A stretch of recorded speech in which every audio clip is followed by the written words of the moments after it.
Welcome back to the Hockey North podcast. I'm your host today, Tyler Croom, joined here with my good friend Brendan Pawliw. Brendan, how are you doing this weekend? Good. It's very good. Lots of local hockey, some football with the Super Bowl matchup getting decided, and really no shortage of sports to go around at either end of the spectrum. Definitely. And lots of hockey going down here in Prince George, as you'd mentioned there for the Spruce Kings. Having the Trail Smoke Eaters in town, and then Prince Albert Raiders, boasting also Terrell Goldsmith, the Fort St. James, BC product, coming in to play the Cougars, and we'll get a little bit more into that in a little bit. But maybe let's take a minute to just give a shout out to Prince George Cougars forward Riley Heights, as just recently they had the CHL Top Prospects game. He was phenomenal. He ended up getting player of the game for Team Red. And Brendan, maybe touching a little bit on his performance there and how that reflects upon the organization here for the Prince George Cougars. Well, I think it reflects very positively on the organization. Both him and Cohen Zemer are rated to be potential first-round picks in the upcoming draft of the NHL down in Nashville this year, and for Height to kind of stake his claim, as it were, and play the way that he did, albeit in a losing cause for Team Red.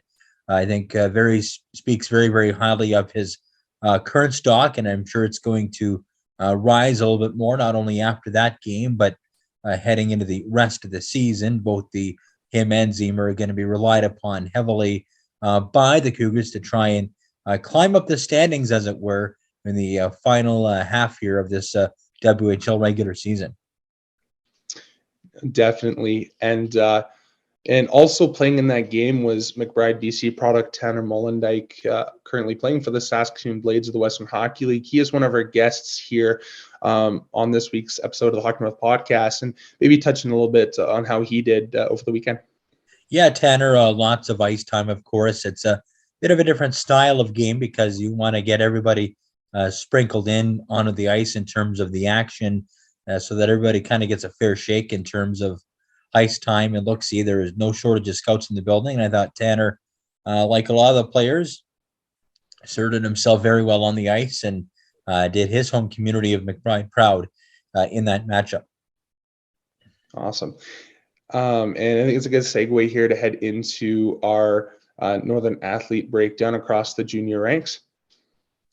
Now, before we do that, I also want to send a shout out to Nico Majadovic, one of our HockeyNorth athletes who also played in the Top Prospects game, who I'll get to a little bit later. Majadovic was actually playing on a line with Connor Bedard in that game. So congrats to Nico on getting that opportunity. And just taking a look at our showcase across Northern athletes here, we'll start things off in the BCHL. Prince George Spruce Kings, of course, a very busy weekend with a rare triple header at home against the Trail Smoke Eaters. Prince George Spruce Kings winning 2 of those 3 games after falling on Friday. They did pick up an overtime 4-3 victory Saturday evening, followed by a 4-2 win on Sunday against Trail Spruce Kings. And taking a look at the ultra-stacked interior conference standings, 1 point up on the Salmon Arm Silverbacks for a 4th spot in the conference, 3 back of the West Kelowna Warriors. The top 5 teams in the interior have all played 37 games on the season. So the Spruce Kings looking up a little bit in the interior conference, trying to maybe snag that 3rd spot from West Kelowna. Cranbrook 9 points up on the Spruce Kings for 2nd with a 25-10 1-1 record. Penticton V's 68 points, 16 ahead of Cranbrook in that category. As we take a look at the player stats for the Prince George Spruce Kings, no shortage of Northern products on that roster. We started off with John Harrington, 36 points, 37 games. For Harrington, a 7-point lead on the team scoring lead against Jake Schneider, who's the fellow overager on that roster. Lyndon Macau, who scored in the triple header. He's got 17 points in 37 games on the season. For Prince George, Scott Cousins, 7 points in 24 contests this season for Prince George. And let's not forget about Jordan Fairley. Fairley, of course, the stalwart overage goaltender for the Spruce Kings. 17-9-0 on the year, 2.80 goals against average, .899 save percentage for him. Fairly unfortunate losing the opening start in that triple header to Trail, but finishing off strong with a win on the Sunday game. So there you have it.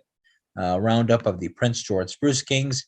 Nathan Mackey of Prince George, the Michigan State commit, 30 points, 37 games, the Silverbacks captain, having a productive season, as I mentioned. Didn't get a point on the weekend in a weekend set against Merritt and West Kelowna, but still salmon arm, neck and neck with Prince George for one of the higher spots in the Interior Conference. Diego Johnson of Fort St. James, the University of Wisconsin commit, 12 points in 33 games on the season. Diego, a little bit cold offensively right now. Points in his last four. He did get a goal back on January 7th against the Vernon Vipers. Quinn Disher of the Fort St. John product of the Cowichan Valley Capitals, Michigan Tech commit, struggling to find his game after getting traded a couple times. Just the one helper in 5 games for the Cowichan Valley Capitals. Of course, Quinn started off the year in Trail at a near point per game pace, went to Brooks, and now bounced out to Cowichan. So there's Quinn trying to reestablish the early season success that he had with Trail before his first trade. Speaking of the AJHL, transferring over, Spruce Grove Saints, Hunter Brown, 33 points, 37 games on the season. Hunter last playing on January 20th and 21st, getting a goal against the Bonnyville Pontiacs on the 21st of January.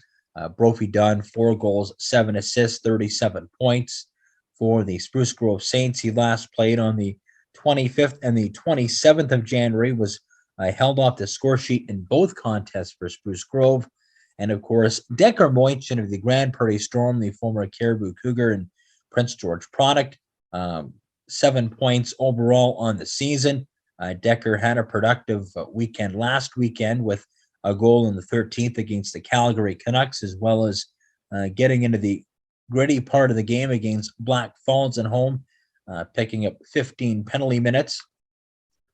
SJHL, Alex Achitwa of the Nipawin Hawks, 19 points in 39 games for Nipawin this year. Just 1 assist on January the 28th against LaRange Ice Wolves. So Alex, not quite at the pace he was to start the season for the Hawks. Dawson Smith, former Cariboo Cougar, in net for the LaRange Ice Wolves, the White Horse product. 16-8-0-2-1 on the year, 2.59 goals against average, .930 save percentage. Last win in the net was January 22nd, a win against the Notre Dame Hounds. Owen Palfreyman of the Melfort Mustangs, 3 assists in 13 games for the former Cariboo Cougar. Jackson Hassman of the Weyburn Red Wings, 17 goals, 7 assists, 24 points, 108 penalty minutes for the overage power forward from Prince George. He's on a 3-game goal streak, actually, as Jackson scored during a homestand against the Kindersley Clippers, Melfort Mustangs, as well as the Clippers again. So Jackson Hassman heating up offensively for the Weyburn Red Wings of the SJHL. Junior B now will go Sean Meehan of the Campbell River Storm, the 03-born defenseman, 5 points in 33 games on Vancouver Island. Chase Pacheco of the Port Alberni Bombers, Kitimat product, 38 points, 36 games. He went scoreless over the weekend, but he did collect a helper against the Kerry Park Islanders. Kootenay International Junior Hockey League, sticking to the Junior B ranks, 11-7-0 on the season is Jasper Tate, 3.2 goals against average, .900 save percentage. Jasper Tate picked up a win against the Golden Rockets there, despite giving up 5 goals. And then during a game against his last opponent, he kind of went out early, 9 minutes into the game.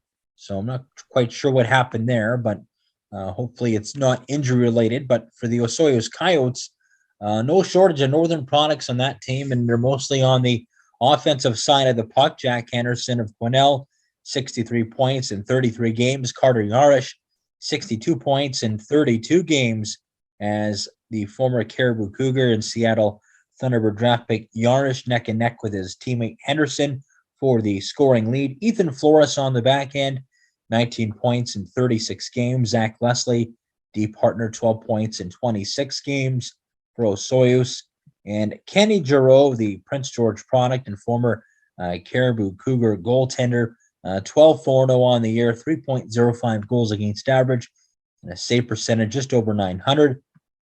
The last win came on January the 28th in a contest against the Chase Heat, which is a 2-1 overtime victory over the Heat in that contest. So congratulations, Kenny, on that victory. Kamloops Storm, a couple of Northern products there. Jake Phillips-Watts of Quesnel, 9 points in 37 games for him. His brother, the goaltender, Colton Phillips-Watts, in 16 games this season. He's got 11-4-0-3 record, 1.91 goals against average, 931 save percentage. So Colton Phillips-Watts maybe looking to secure a Junior A invite next year for his 20-year-old season. Kelowna Chiefs, Dane Levesque of Kitimat, 17 points in 36 games for Kelowna. Jackson Redmond of Prince George, 9 points in 35 games on the Chiefs blue line. Dawson Davis of the Nelson Leafs, 15 points in 37 games for him as the Fort St. James product, picking up 2 helpers in a game on January the 27th against the Golden Rockets. Of course, the 100 Mile House Wranglers, North well represented on that team with double-digit players from our region on that roster. Canadian Sports School League will start things off with the Delta Hockey Academy's female U18 prep squad. Brooke Norcus, who was on our podcast earlier on this year, the Prince George product, 11 points in 23 games this year. Maria Eyre, the Northern Alberta Extreme, 18 points in 23 games for NAX, her teammate, and also former Northern Capital Casey Dittner, Fort St. John product, 9 points in 23 games on the blue line. Ellie Ouellette of the Okanagan Hockey Academy's U18 female prep team, Fort St. James product, 5 points in 21 games. Ellie went pointless over the weekend in a pair of games, a home-and-home set. McKenna Lloyd Howe of Tumbler Ridge, the 07 product, also on the U18s for Okanagan. 19 points in 23 games for the rural product there. She also was held in check in those 2 games with her teammate. Haley Armstrong continuing to dominate at the Rink Hockey Academy's Kelowna female prep team, Dawson Creek product. 34 points in 25 games, a 4-point night against the Delta Hockey Academy's U17 program, 1 assist against the U18s, and that was followed up, or just prior to that, we had a 3-assist game against the Delta U17s as well. So Armstrong heating up before the Canada Winter Games, which is taking place mid-February. Arnica Bolmer of the Shawnigan Lake female U18 prep team, Whitehorse product, 12 points in 20 games for her. That included a goal on January the 28th against the Okanagan U17 prep team. Ryan Christensen of the Pacific Coast Hockey Academy's U16 prep team, Prince George product, 3 points in 28 games for him. Riley Peterson of Rank Hockey Academy's Kelowna U16 prep team, the Smithers product, 18 points in 27 games. He had 1 goal against the Pacific Coast Hockey Academy on the 28th, followed by a 2-assist game on the 29th against the same school. Ethan Hamilton of the Okanagan Hockey Academy, 7 points in 16 games. In the U17 prep side, the 06 product scored on January the 29th against Rink. Also, his teammate, Brody Martin of Prince George, the 07, 6 points in 24 games. He collected a helper against the Burnaby Winter Club on Saturday the 28th. Chase Harrington, the top prospect of the Spokane Chiefs, 30 points, 20 games for the Delta Hockey Academy. He, along with Ryder Green and Cameron Schmidt, all invited for Team BC for the Canada Winter Games.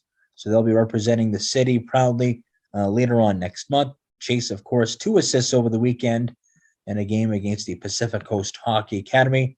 Cameron Schmidt of Rink, 11 points in 8 games, the top prospect of the Vancouver Giants. Also gearing up for what looks to be a pretty prominent Canada Winter Games for him.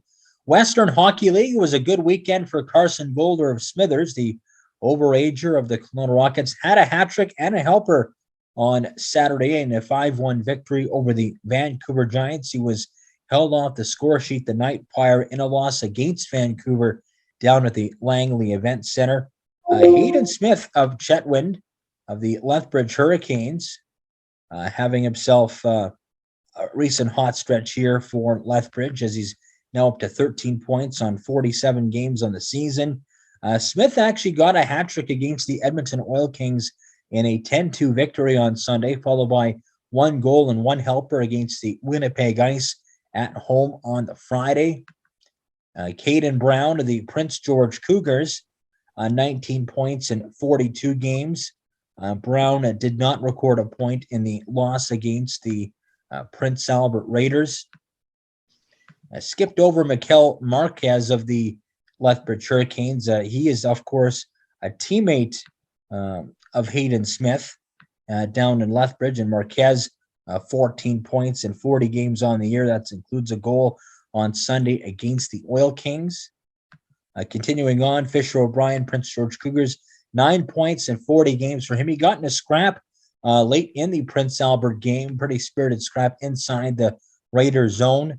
Leighton Feist from Dawson Creek, the 18-year-old defenseman, held pointless in the lone game for the Regina Pats, which is a 6-4 loss to the Medicine Hat Tigers. Tanner Molendyk, Saskaton Blades, the top prospect, 25 points in 43 games on the season for the McBride product.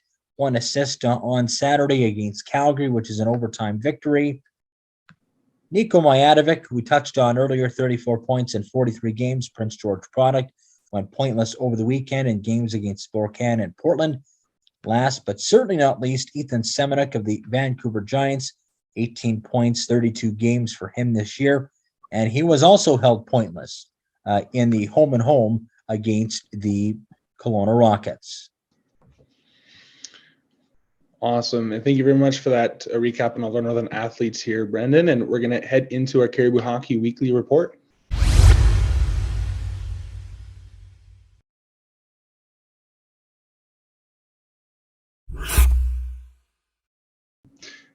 All right, we're on our Cariboo Hockey Weekly Report, and a couple teams here in action. But before we get into the weekend recaps, one of our first guests for the podcast today is Chris Jandric, who's currently playing for North Dakota, I should say. And he was recently nominated for the Hobie Baker Award. So we're really honored to have him here on the podcast. And he's a Prince George, BC boy, Cariboo Hockey alumni. So definitely a really cool vibe, and all that coming from all of us here at Hockey North and everyone who's been following Chris develop here in the North. So really cool to see.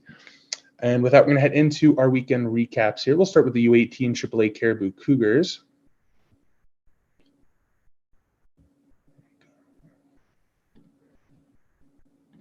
There we go. So they're in the Okanagan playing the Okanagan Rockets. On the Saturday, they lost 3-2. And then followed up with a victory, earning the weekend split here on Sunday with a 4-2 win. The U17 AAA Cariboo Cougars were down in the Lower Mainland playing the Greater Vancouver Canadians. They lost game 1 by a score of 4-2, but rallied back as well on the Sunday with a 3-0 victory. Shout out to Brady McKay for getting the shutout in that game, helping his team get that much needed 2 points from the weekend there. And then the Northern Capitals, they were at... they were over at in Winnipeg for a female world sports tournament, and they went over 3 on that tournament. But super proud of the girls for making that trip all the way to Manitoba to partake in such a big tournament. And I know maybe they didn't get the results they were looking for, but with lots of recruiters in the building, it's a huge opportunity for these athletes to be able to get some attention and maybe get an opportunity to be recruited to go carry on their hockey journey into the post-secondary world. And with that, we're going to segue over to Brendan with our interview with Chris Jandric. Of course, Chris Jandric, Cariboo Cougar alumni, Vernon Viper, playing with his brother Steven during his early years with Vernon. Then, of course, starting off with his collegiate career in Alaska, entering the transfer portal as a lot of collegiate athletes do down in the States, and taking it to another level here with the University of North Dakota. And here's my chat with Chris on his final season at North Dakota, and what lies ahead here for the Prince George product.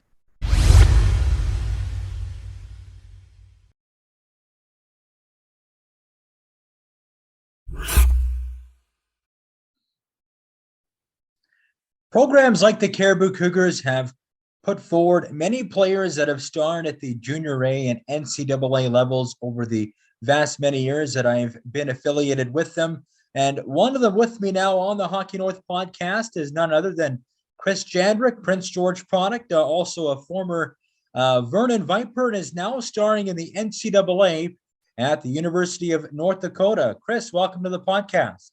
Thank you. Thanks for having me. Anytime. Well, Chris, we'll get right into it here. You're in your senior season of college eligibility with the University of North Dakota. Chris, just maybe talk about how your season's going at UND. Yeah, I think it's going all right so far. I think our team's usually supposed to be making it in the top 5 nationally, and that's just not our goal right now. We've played some hard teams here these past 19 games, but before the Christmas break. But it's just so tight here in the NCAA. Well, pretty much any team can win. So it's kind of tough right now, but for us, it's kind of nice to have a nice little break right now and get back to it here for the next half.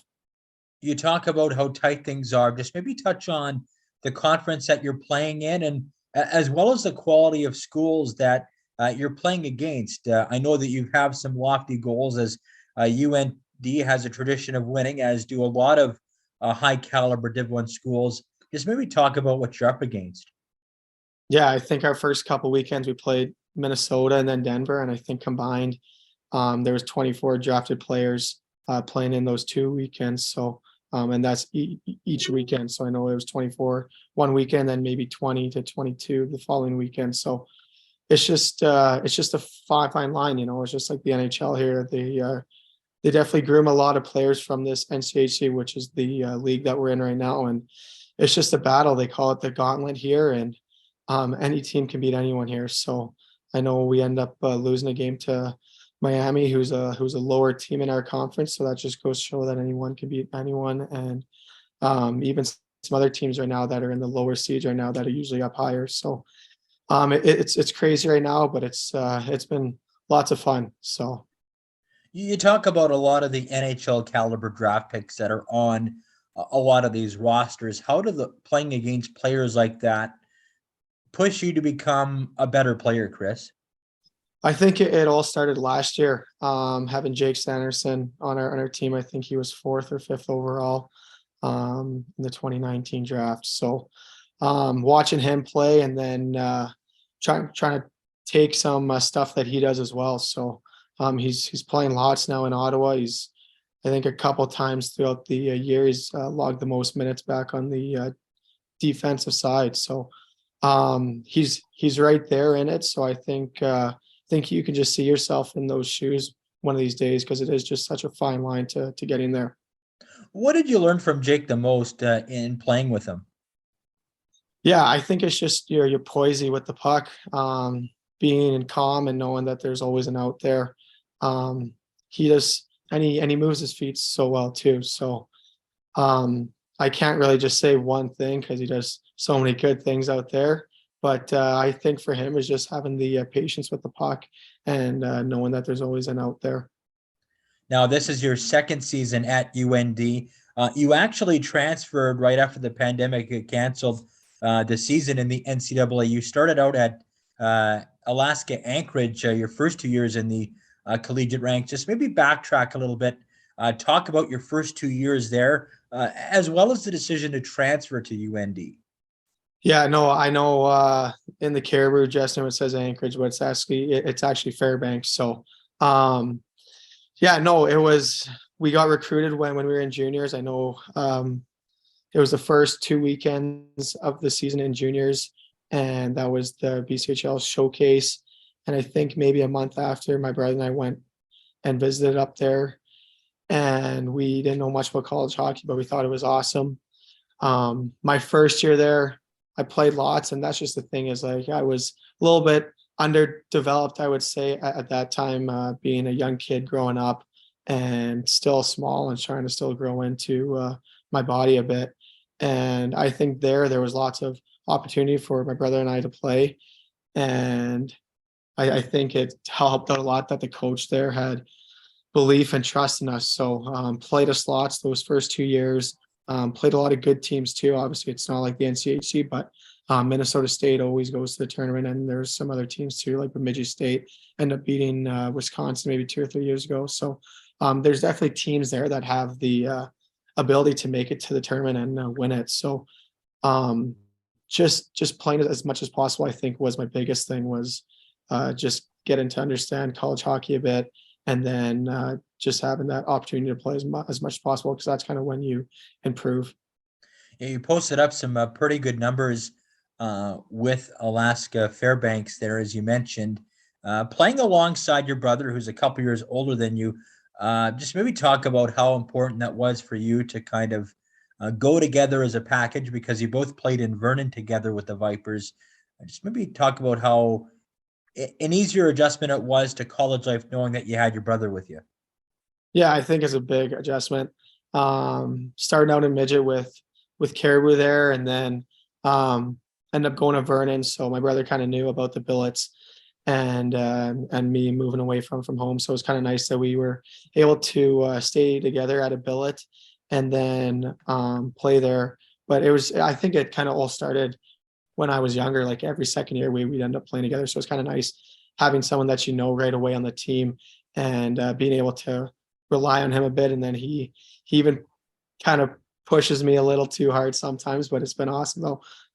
It's nothing but success here. So I think it's just awesome to have him, especially up in Alaska. It was a bigger move than being in Vernon, and only 8 hours away from home. So I definitely know that if it wasn't for him, then it'd be a little bit harder of an adjustment. But he was able to show me the classes and just different things that like you would never think about that college has to do. And he was able to show me right away.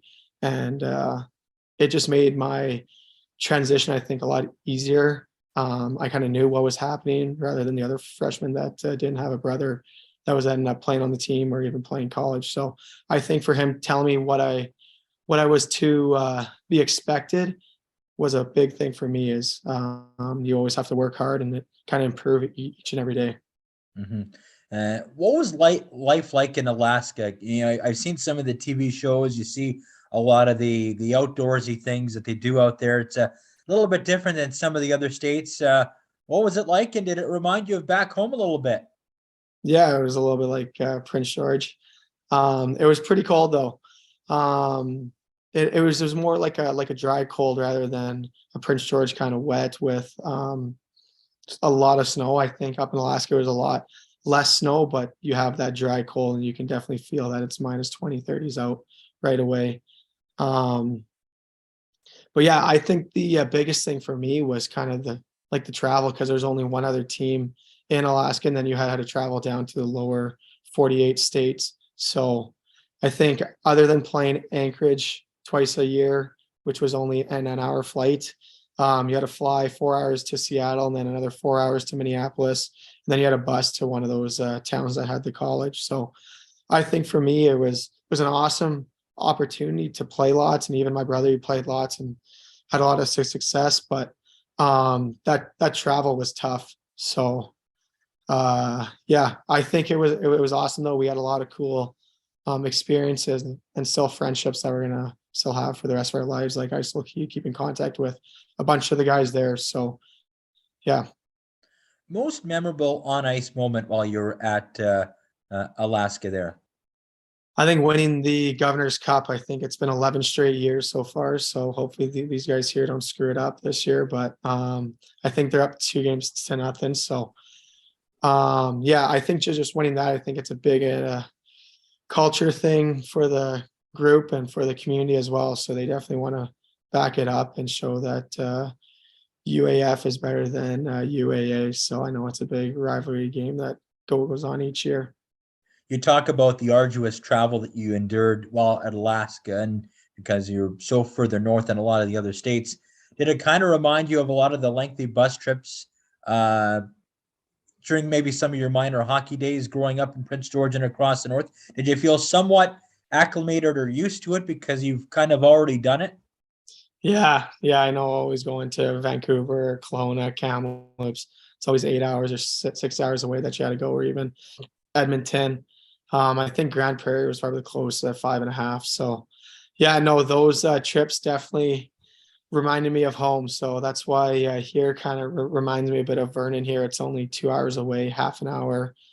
So, yeah, but those trips too, you make so much memories. You're always playing cards on the bus or on the plane, so you always have things to do. But definitely the travel was tough because you would play a game and then the next day you'd just be squished in a chair for 8 hours or so. So for that sake, it wasn't that much fun. But I mean, you played a lot of games and you played a lot of good teams there when you were up in Fairbanks. So maybe talk about the decision to transfer to University of North Dakota. What led into it, and just maybe talk about how your game's kind of taken an even further step since coming out to North Dakota. Yeah, I think it all started with my brother thinking of transferring, and he ended up going to Denver that year. And I was talking to him, and he had nothing but great things to say about Denver.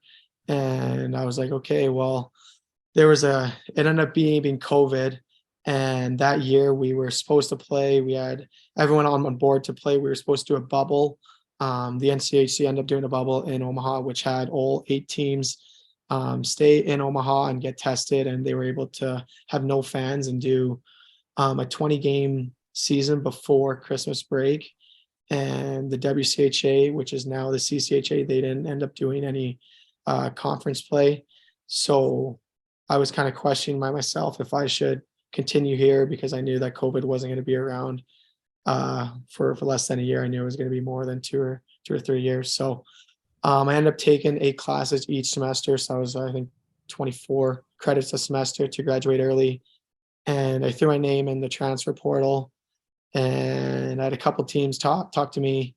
And I thought that here at North Dakota, you have nothing but great things here. The facilities, the crowd, the community, they're just so passionate here, and just like a rich culture of winning here. So I kind of wanted to win a national championship, and I thought that this would be the best place to go.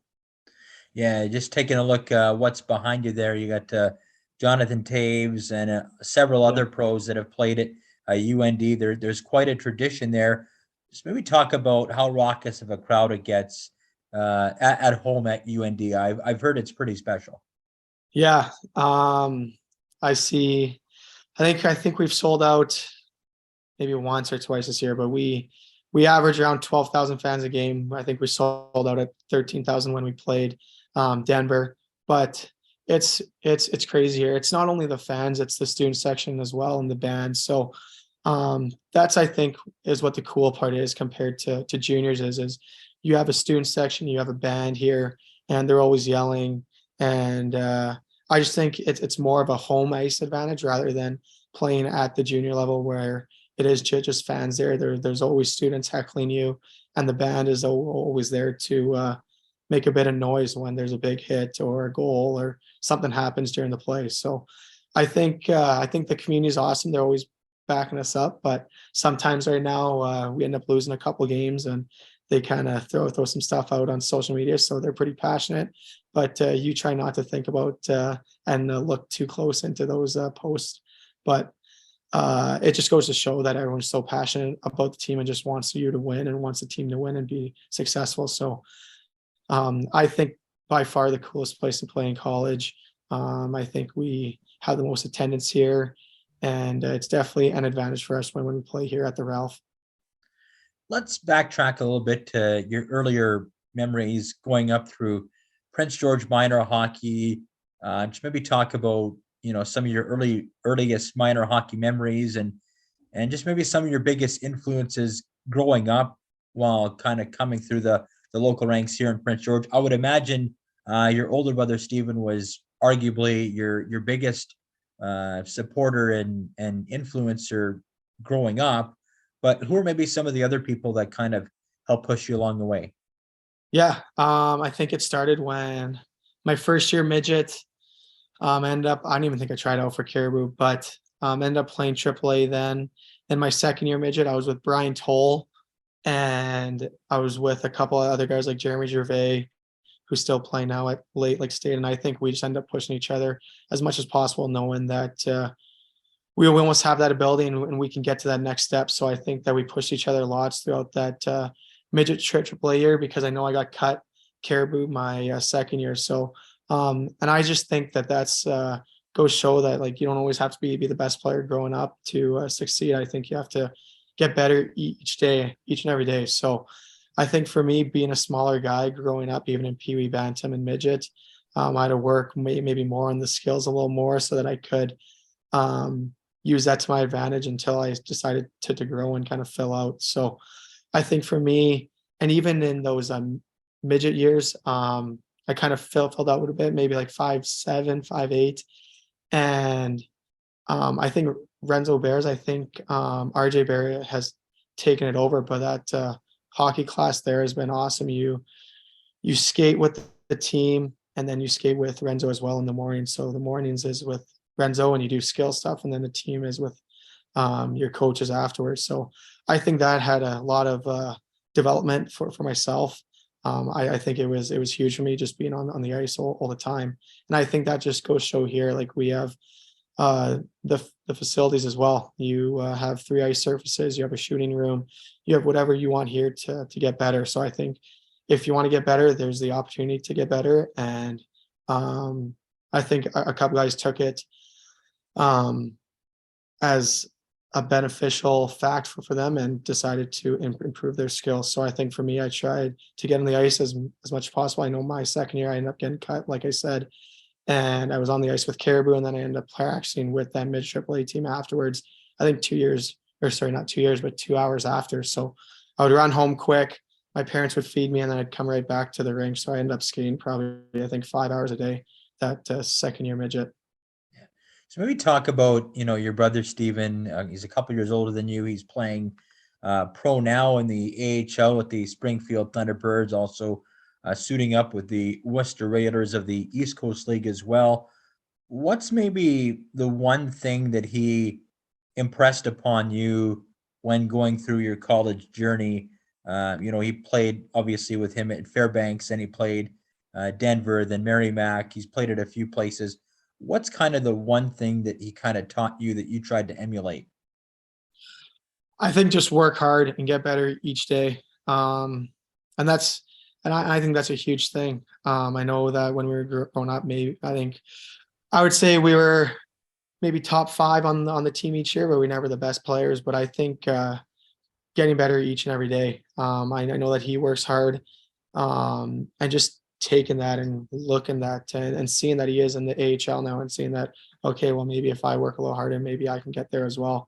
So, and I think even just us pushing each other a little bit in the backyard rink, we'd always be battling against each other. So I think maybe the competitive side of things as well. I think that has a lot to do with it. I know for me, I try not to get scored on here.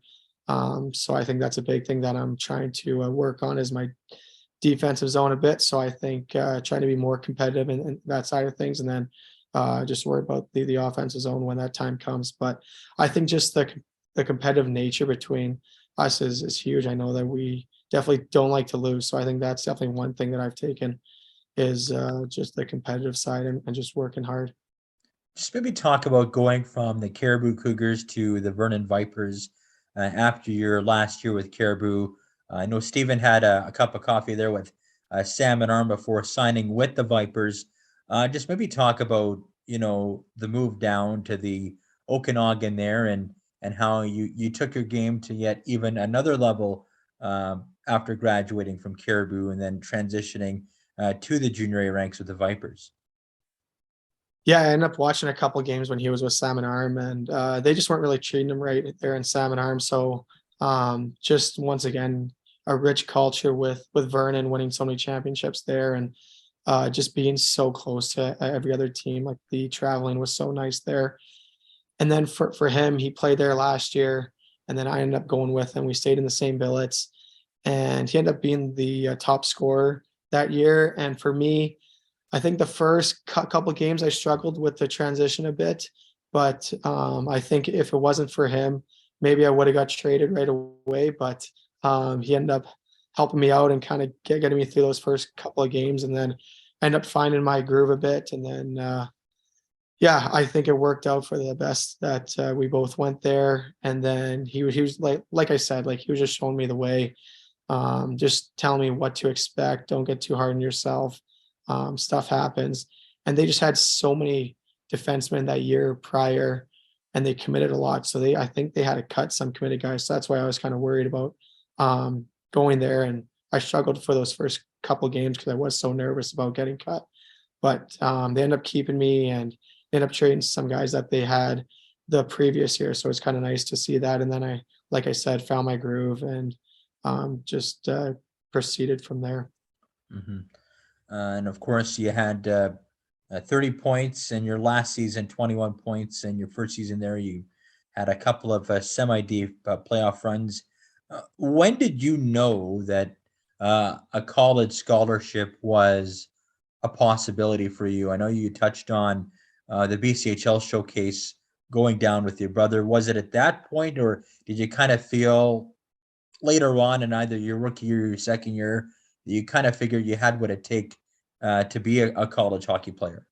Yeah. I think we so like I said, I think we got scouted the second weekend, which was that BCHL showcase, and then we committed actually a month after. So our first month of juniors, we ended up committed right away to a school. We definitely had some other offers, but I think we were just deciding to just commit right away and see what else came to our table there. But I think for us, I think the biggest thing was that we were both a little bit underdeveloped and can almost find a lower college to go to and then play lots. So I think for me, I wouldn't change my path, or even I think my brother would say the same thing. Like being up in Alaska was so much fun. The guys were awesome, and you played lots. So I know that if I was here at North Dakota my first 2 or 3 years, I would not be playing at all. So I think for me, just being able to develop and just playing lots right away and committing early, I thought you just had that pressure right off your back, and you didn't have to worry about finding a commitment.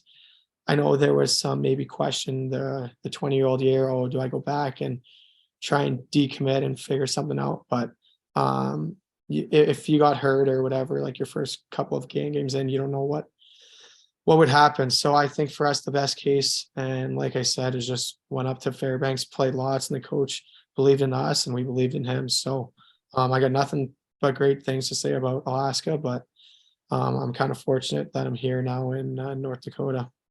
Do you feel that's a mistake a lot of kids make when committing to a college or coming out of junior? Like, oh, I only want to play for this school or that school, and they end up sitting for 2 or 3 years, and they really only play maybe regularly 1 or 2 years instead of maybe taking that extra step, committing to maybe a smaller school, playing right away, and then maybe entering that transfer portal like you did and playing a more prominent role at one of the more major universities, I guess you could say now, although Alaska college hockey is very huge as it is. Do you feel that's a mistake that a lot of players make when making their decision, thinking, oh, I should only be at this school or nowhere else, or if I don't feel I'm here or there, I may not get scouted enough? Yeah. So for me, just being in the transfer, like you obviously look to see what the team has, and you kind of see where you see yourself in the lineup.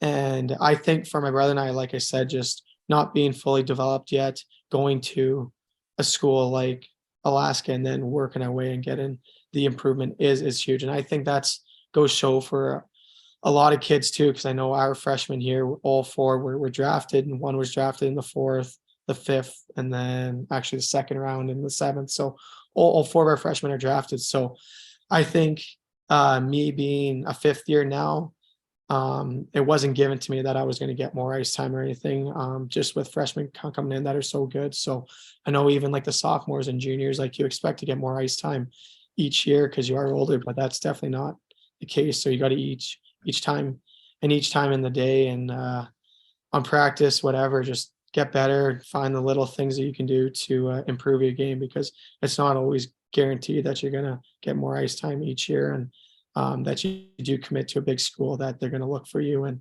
you're going to go right to the NHL or AHL or wherever it may be. So for kids that are going to those smaller schools, other schools look and see there's transfers going on all the time now. So if you're a good player, they're definitely looking to try and find you. So I know we had a bunch of guys on my Alaska team that have transferred already. So that's just what kind of makes it tough for Alaska as well too, is you have a couple of guys that have good years as well.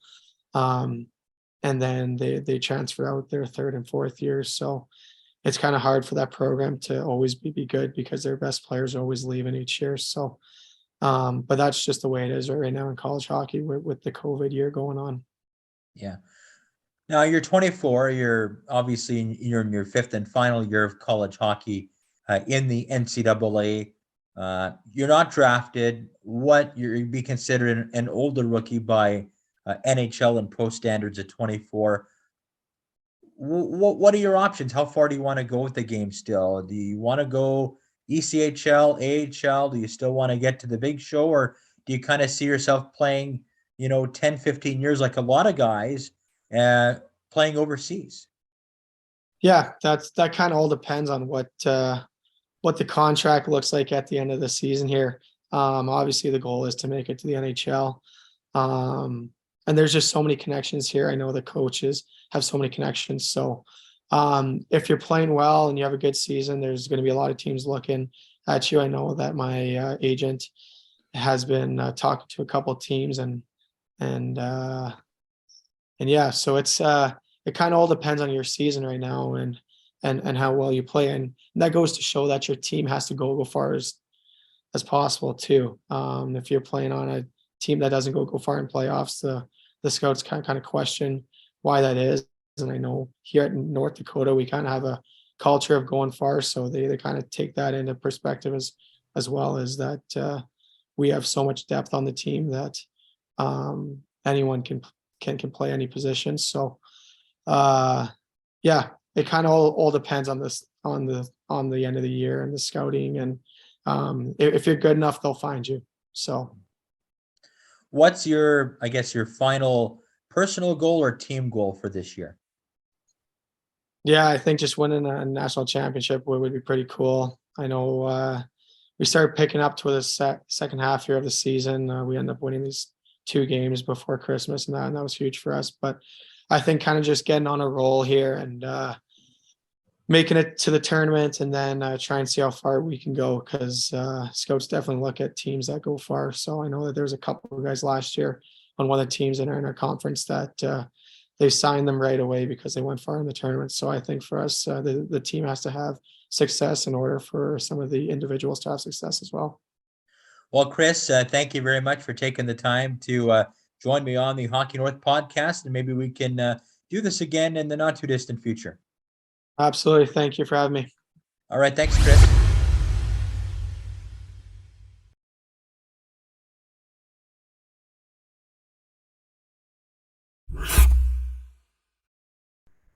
Awesome. And that was an interview there with Chris Jandric. And what are your thoughts there on the interview, Brendan? Well, just nice seeing the gradual rise of one of our local products. I remember Chris as, a 16 and 17-year-old with the Cariboo Cougars. He took another step with Vernon, as I mentioned. Good program out in the BCHL. Got noticed playing in the NCAA, first with Alaska, then with North Dakota. Obviously, COVID throwing a curveball into the plans of a lot of players, especially him, where he entered the transfer portal, as I mentioned, enjoying even more on-ice success with University of North Dakota. And, of course, I don't need to tell you, but a lot of famous players coming out of that university. Brock Besser, Jonathan Taves, just to name a few, out at UND, and Chris Jandric hoping to get his pro shot maybe once the season is over at North Dakota, to maybe ink a contract either in the NHL overseas. So nice to see Jandric doing well, and congratulations to Chris for being one of 2 North Dakota Hobey Baker nominees. Most definitely. And we're going to lead that into our second interview with Saskaton Blades for a defenseman, Tanner Molendyk. And maybe a quick brief before we head into that interview. Yeah, Tanner, like a lot of kids in the North growing up in smaller, more remote communities. Tanner, as you know, from McBride, spending some time in Kamloops as well, but proud Northerner from McBride, as I mentioned, talking about what it meant to grow up in the North, some of the unique challenges, of course, playing in a smaller community, and just making the sacrifices to get to where he is today. And Molendyk enjoying a breakout season on the Blades blue line, that, of course, culminating with a appearance at the CHL NHL Top Prospects game. And without further ado, here's Saskatoon Blades defenseman Tanner Molendyk.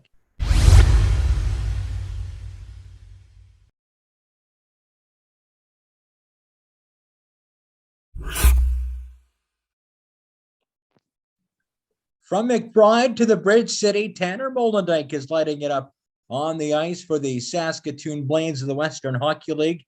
So much so that he's a top prospect, not for the NHL draft, not just for the NHL draft this summer, but also named to the CHL Top Prospects game at the end of January. And he's one of our guests here on the Hockey North podcast. Thank you very much for joining us, Tanner. Yeah, thank you for having me. Well, Tanner, first and foremost, you're with the Saskatoon Blades in your 17-year-old season, enjoying a bit of an offensive breakout in the first half of the season. Just maybe talk about what's going right for you in that part of the game. Yeah, I think I struggled with it a bit at the start of the season. I mean, I wasn't getting pucks through there, getting blocked. And I think the last few games I've been able to get my shots through, and I think points are just coming through that. What's maybe any subtle adjustments that you made along the way that contributed to your success at all? I think just like I play on the my right side, so it's like getting off the wall quicker, getting shots through, moving more laterally. So just kind of things like that.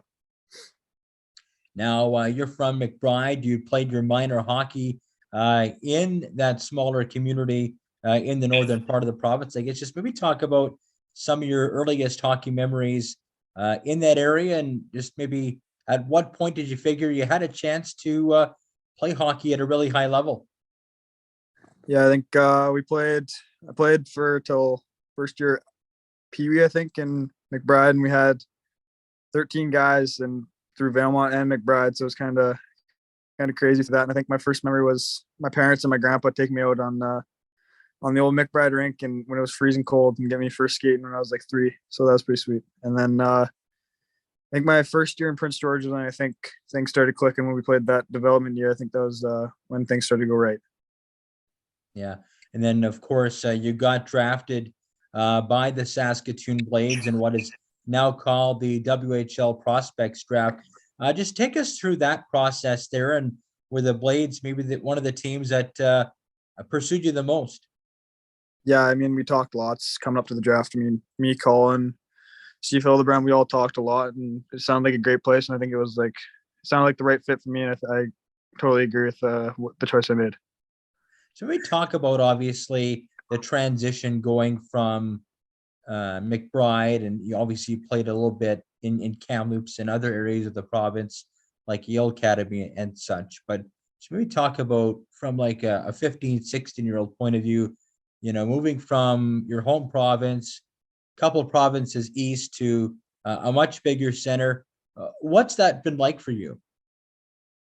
Yeah, I think going to Yale and billeting there really helped out with the transition over to Saskatoon. I mean, it's really far from home, but I think things like FaceTime and all that stuff, getting to see my parents and stuff is pretty good. And I think not as bad as everyone says. It's actually pretty good with all the guys you have on our team. It's just really welcoming.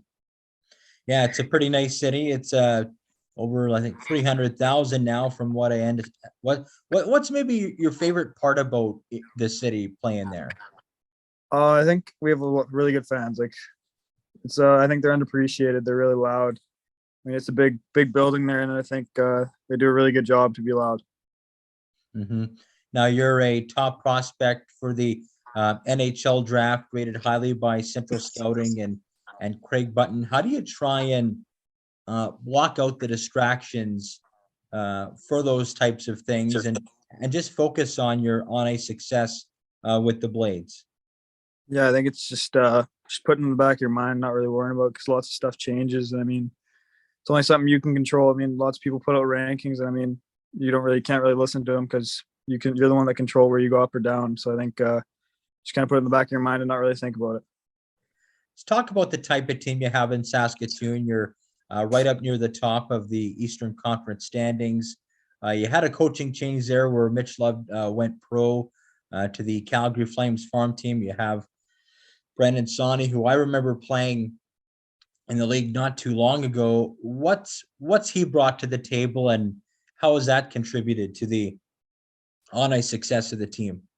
Yeah, I think he's huge. I mean, he's super honest. And I mean, he does a lot of great stuff. And I mean, he's close with every guy on the team. And I think that's one of his biggest assets, because I mean, he trusts every guy to put on the ice, put 16-year-olds on for 5-on-3s. And I mean, it's really special when every guy has trust and confidence. And I think he does a really good job of keeping everyone even keel. Is that kind of the way the game's going now, with, younger, more player relatable coaches, players that have played the game not too long ago, that kind of understand the situations that the players are going through and have been through a lot of the same rigors and processes? You feel that's the way the game is going now, and it's easier for the players to relate to coaches, like whether it's Mitch or whether it's Brennan? Yeah, I think it's huge. And you have a coach that's played in the league and kind of knows how to adjust to the schedule and travel. So I mean, it's kind of huge, and you can go talk to those guys, and they have good advice for you. I mean, it helps a lot. Mm-hmm. Who did you maybe emulate growing up, either locally in your home community as a hockey player, just watching NHL or other various levels of hockey growing up? Who do you try and emulate your game afterwards?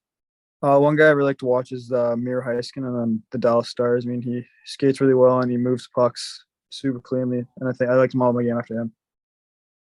Mm-hmm. Let's talk about the type of team you have with Saskatoon this year. I know you talked about the coaching, and you talked about how he's putting the young players in there to succeed, but it just seems like there's a good core there, and you have a very dangerous team. You're right up there with the Red Deers and the Winnipegs. How would you kind of see where your team kind of fits into that Eastern Conference mix? Yeah, I think we're right up there with them. I mean, we've given both those teams good games, and we beat both of them. So I mean, that just shows how good we are, and I think it helps a lot when every guy is as tight as can be. And I think every guy being that close makes the team that much better. And I think every guy comes in with a smile every day to the rink, and that's huge. Let's talk about your goaltending as well. You've got Ethan Chadwick, and you've got Austin there as well. Kind of in that 1A, 1B situation. You've rotated goaltenders all the way through this year, and you haven't skipped a beat in either game, and both your goalies are pretty much neck and neck for the top spots statistically in the Western Hockey League. Yeah, they've been huge for us. I mean, props go to them for being ready to go this season after losing a big guy in Noel Meyer last year. I mean, they've really stepped up, and they're both playing unbelievable hockey that we obviously expected out of them, as they're two great goalies. Mm-hmm. Just take us through, obviously, your hockey journey a little bit more. You grew up in McBride, as we touched on. You played a year for the Thompson Blazers in the BC Elite Hockey League there. Just talk about that season before kind of moving on there to the Yale Academy. Yeah, I mean, it was a really fun year playing in Kamloops, where I was from. I mean, we had a lot of good guys on that team, and a lot of 05s that went and played on Yale. So I mean, it was obviously fun. That was a good league that year, and we went pretty far until we got knocked out in the second round there. Yeah. Did you play with somebody like Logan Stankoven? No, I didn't know. He was a year ahead. Oh, you're ahead. Okay. Just maybe talk about how you prepare for a game. Do you have any superstitions? Is there something that you kind of have to do before every game to kind of get yourself psyched up? Is there anything in particular that you like to kind of get in the beat of or in rhythm of? No, not really. I mean, obviously get your pregame nap, and I think that's almost everyone. But I mean, just keeping the same routine every game, I think is huge. I mean, it's really helped me out this year. I mean, last year I was kind of all over the place, but I think this year I've really set my standards to what I need to do before games. And yeah, just maybe taking my sticks before games every time. Yeah. You feel like we've kind of gotten back to a sense of normalcy with the emergency phase of the pandemic behind us, and you kind of don't have to worry about that as much, and you can kind of just focus and play hockey instead of worrying about where or when you're playing and if a team might be shut down for a while because they have a handful of cases. Oh yeah, I think it's right back to normal. Well, I wouldn't say right back, but it feels like normal. I mean, the bubble, obviously, COVID kind of messed everything up there, but I mean, it's kind of gone now. I think it's really got back to normal, and everyone's kind of feeling better about themselves as they can kind of evaluate themselves more with more travel and more games, I think. Favorite road rink or road city? Oh, that's a tough one. I think I'd have to go with, I actually really like Medicine Hat. Their rink's super nice. Yeah. Do you just kind of play very well there, or is it just kind of a pretty nice setup there? I think the rink's so nice there. Yeah. Do you have a favorite road city at all? I like playing in Prince Albert, actually. Yeah, it's a pretty fun rivalry, isn't it? Yeah, it's awesome. Yeah, it's a smaller rink. It's an older rink, but it's pretty full, and I would imagine it makes for a pretty good atmosphere. Yeah, it's awesome. It gets bumping in there when they score, so it's pretty fun. Yeah. Obviously, you're one of a couple of Northern products named to the CHL NHL Top Prospects game. Nico Majadovic of Prince George of the Seattle Thunderbirds also named to that game. What did it mean to you to be among the top 40 picked by scouts and coaches to go to that, or to be invited to go to that? Yeah, I think it's huge. I mean, that's something you want to work up to, and you obviously see guys like Stankoven and all those guys that go to those kind of things. I mean, it's awesome to get that recognition and be able to play with all these great guys. Now, taking a look at your international experience, you had a gold medal there with Team Canada in the Hlinka Gretzky Cup. In 5 games, you had a goal, 3 assists, good for 4 points. Just talk about that team and that international experience, which was really your first taste of international hockey playing for Canada. Yeah, that was unbelievable. I mean, being able to put the maple leaf on was obviously special. Not everyone gets to do that, but I mean, I think the team we had was super special. I mean, you don't really see those kind of guys on the team all the time. I think just kind of building off what guys across the country would bring and across the world, it was kind of special. Now, your dad played Junior A with a couple different teams, including the Prince George Spruce Kings. You played in the KI as well, Quesnel Millionaires. What did he kind of teach you along the way in your hockey journey? Yeah, I think he's been a huge part to like every part of my game. But I think one part he's really helped me with was my skating. I think we really worked on that since I was a young kid, and I think that's one thing I've been really working on with him. Yeah. Do you have a childhood team growing up that you cheer for? Yeah, the Edmonton Oilers. Yeah. Yeah. What would it mean to you if you got drafted by them? Oh, it'd be awesome. I mean, to play that close to home would be pretty special. Yeah. I guess what's the one piece of advice that you would give kids that are coming up through the minor hockey ranks, whether it's McBride, whether it's Kamloops, whether it's Saskatoon, wherever you are? What's the one thing that you tell them to, if they do kind of want to take this seriously and pursue it to the level you're currently at and potentially further? Yeah, I think just put your mind to it. You can do it. I mean, anything's possible. I think a lot of people don't really look at that, but I think if you can put your mind to it, I think you can do anything you want. So I think they just got to kind of go off of that. How important is it to kind of have that even keel mentally as a defenseman? Obviously, you have a lot of elite forwards that you're going against, especially in your conference.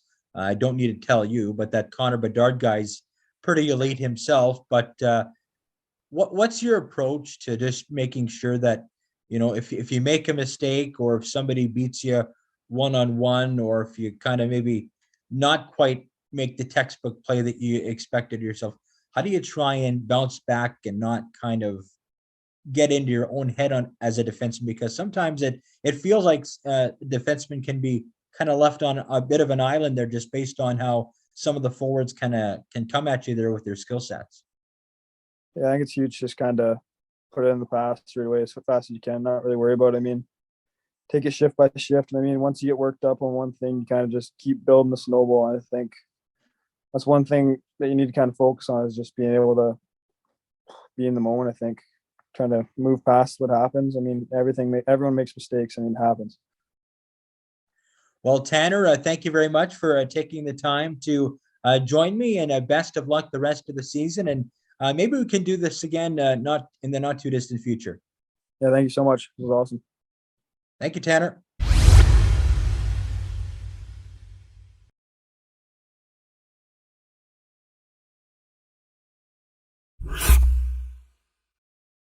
All right, and that was our interview with Tanner Molendyk. And Brendan, what are your final thoughts on both our interviews here for this episode? Well, obviously we focused on the blue liners, and as well we should. They log a lot of minutes. They're very valuable to their respective teams. Saskatoon, of course, sitting in the top three of the top echelon of the Eastern Conference, with the likes of Moose Jaw, Winnipeg, and Red Deer. And imagine that Tanner Molendyk and the rest of the Saskaton Blades looking to make some noise here come the postseason. Ditto for Jandric and UND, of course, the national championship well on the minds of UND, as that's the expectation each and every year at that university. And wishing the best of luck to both players as they embark on the second half of their respective seasons. Perfect. And thank you, everyone, for tuning in for this week's episode of the Hockey North podcast. We look forward to seeing you here again next week. Bye for now.